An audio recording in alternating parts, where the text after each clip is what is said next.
Your name is Ged. You're a young man who lives in Erie, Pennsylvania. All of your friends have graduated college and are starting lives in the big cities on the coasts. But not you. You were afraid to leave your little brother at home alone with your alcoholic mom. So when high school was over, you stayed put. You get a job working at Jiffy Lube, and 5 years later, you're still there. 6 days a week you put on that gray jumpsuit. Right now, the only bright spot in your life is when you drive 3 towns over to the hippie bookstore in Paynesville. There's a beautiful young woman who works there on Saturday nights. You've got a huge crush on her. And so once again tonight, you're standing at the magazine rack, browsing the ones you imagine she might find impressive. You dawdle there for an hour trying to work up the nerve to talk to her. Eventually, she looks up from reading her book behind the counter to call, "Closing in 15 minutes.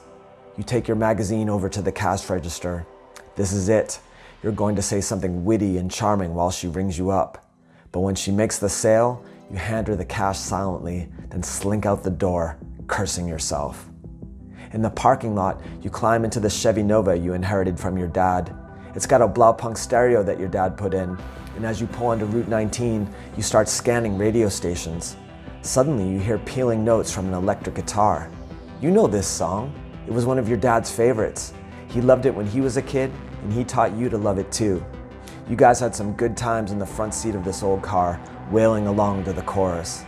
Listening to it now pulls you back to those days. Everything seemed possible then, and that feeling sounds an awful lot like this song.